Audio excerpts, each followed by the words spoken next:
ಅಲ್ಲಿ ಭಯದ ವಾತಾವರಣ ಇತ್ತ? ಹೆದರ್ಸ್ತಿದ್ರ? ಗೂಂಡಾವರ್ತನೆ ಮಾಡ್ತಿದ್ರ? ಯಾವ ಕಾರಣಕ್ಕೆ ಇಷ್ಟ ದಿನ ಸೈಲೆಂಟ್ ಆಗಿದ್ರ ಎಲ್ರು ಅಂತ? ಇಲ್ಲ, ಇದು 2013ರಿಂದನೂ ಇದೇ ರೀತಿ ಒಂದು ವಾತಾವರಣ ಇತ್ತು. ಅವಾಗ ಇಷ್ಟೊಂದು ಯಾವ್ದು ಚಾನೆಲ್ಗಳಾಗಿರ್ಬೋದು ಅಥವಾ ಬೇರೆ ಎಲ್ಲ ಇದಾಗಿರ್ಬೋದು, ವೇದಿಕೆಗಳು ಇರ್ಲಿಲ್ಲ, ಸಪೋರ್ಟ್ ಇರ್ಲಿಲ್ಲ. ಇವತ್ತು ಕರ್ಮ ತುಂಬಿದೆ, ಆ ಕರ್ಮ ಈಚೆ ಬಂದಿದೆ. ತಪ್ಪು ಮಾಡಿದ್ದಾರೆ ಅಂದ್ಮೇಲೆ ಅವ್ರಿಗೆ ಶಿಕ್ಷೆ ಆಗ್ಲೇಬೇಕು, ಯಾರೇ ಆಗಿರ್ಲಿ. ಕಾನೂನಿನ ಅಂಗಳಕ್ಕೀಗ ಹೋಗಿದೆ. ಕಾನೂನು ಅವ್ರ ಬಗ್ಗೆ ಯಾವ ರೀತಿ ತಗೊಳುತ್ತೆ ಕ್ರಮ ಅದಾಗ್ಲೇಬೇಕು.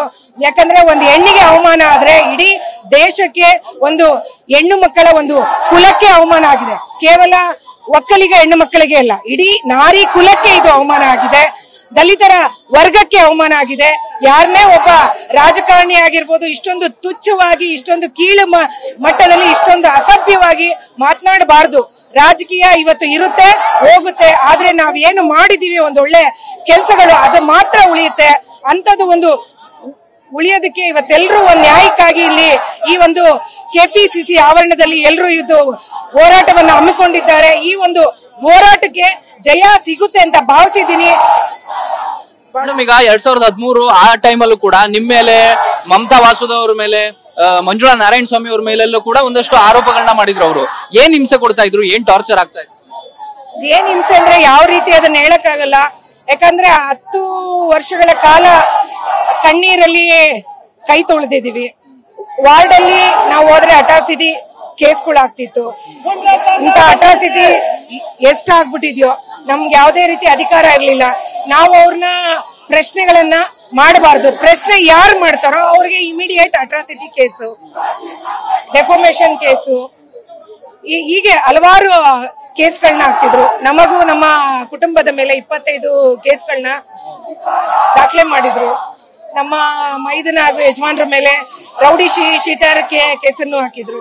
ಈ ಕೇಸ್ಗಳು ಪ್ರತಿನಿತ್ಯ ಈ ಒಂದು ಗೊಂದಲದಲ್ಲೇ ಇದ್ದು, ರಾಜಕೀಯ ಇವತ್ತು ಹೋಗುತ್ತೆ ಇರುತ್ತೆ, ಆದ್ರೆ ಕುಟುಂಬವನ್ನ ಫಸ್ಟ್ ನಾವು ರಕ್ಷಣೆ ಮಾಡ್ಕೊಬೇಕು ಅಂತ ಹೇಳಿ ನಾವು ಎಲ್ಲ ಒಂದ್ ಕಡೆ ಸುಮ್ಮನಿರ್ಬೇಕಾದಂತಹ ಒಂದು ಅನಿವಾರ್ಯ ಉಂಟಾಯ್ತು. ಹಾಗಾಗಿ ನಾವು ಅದನ್ನ ಈಗ ಕೊನೆಯದಾಗಿ ಮೇಡಮ್, ಈಗ ಕಾಂಗ್ರೆಸ್ ಸರ್ಕಾರ ಬಂದ ಮೇಲೆ ಒಂದು FIR ಆಗಿದೆ, ಇನ್ನೊಂದು ಹೆಣ್ಮಕ್ಳು FIR ಮಾಡಿದಾಳೆ. ಈಗಾದ್ರೂ ನ್ಯಾಯ ಸಿಗ್ಬೋದು ಅಂತ ಅನ್ಸುತ್ತಾ? ಖಂಡಿತ ಅನ್ಸುತ್ತೆ. ಯಾಕಂದ್ರೆ ಇವತ್ತು ಚಾನೆಲ್ಗಳು ಎಲ್ಲ ಸತ್ಯದ ಪರವಾಗಿದೆ ಅಂತ ಭಾವಿಸ್ಕೊಳ್ತೀನಿ ನಾನು. ಯಾರೇ ಆಗ್ಲಿ, ಅವ್ರು ಯಾರೇ ಆಗಿರ್ಬೋದು, ಮೇಲ್ಮಟ್ಟದಿಂದ ಹಿಡಿದು ಕೆಳ ಮಟ್ಟದವರೆಗೂ ಆಗಿರ್ಬೋದು, ತಪ್ಪು ಮಾಡಿದ್ರೆ ಅವ್ರಿಗೆ ಶಿಕ್ಷೆ ಆಗ್ಲೇಬೇಕು. ಅವ್ರು ಎಷ್ಟೇ ಎತ್ತರಕ್ಕಿದ್ರು ಅಷ್ಟೇ, ಎಷ್ಟೇ ಕೋಟಿಗಿದ್ರು ಅಷ್ಟೇ.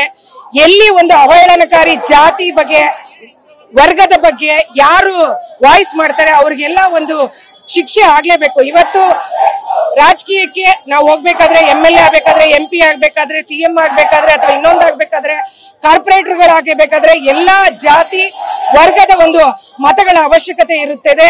ಹಾಗಾಗಿ ನಾವು ಅವ್ರಿಗೆಲ್ಲರಿಗೂ ಒಂದು ಗೌರವವನ್ನ ಕೊಡುವಂತ ಒಂದು ರೀತಿಯಲ್ಲಿ ಒಬ್ಬ ಶಾಸಕರಾಗಿ ಅಷ್ಟೇ ಅಲ್ಲ, ರಾಜಕೀಯದಲ್ಲಿ ಯಾವ ವ್ಯಕ್ತಿಗಳೇ ಆಗಿರ್ಲಿ ಅದನ್ನ ಉಪಯೋಗಿಸ್ಕೊಳ್ಬೇಕು. ಅಂತ ಒಂದು ಗೌರವ ಇಲ್ಲದವರನ್ನ ಜನರು ಆಯ್ಕೆ ಮಾಡ್ಬೇಕಾ ಬೇಡವಾ ಅಂತ ಆಲೋಚನೆ ಮಾಡೋ ಅಂತದ್ದಾಗ್ಬೇಕು.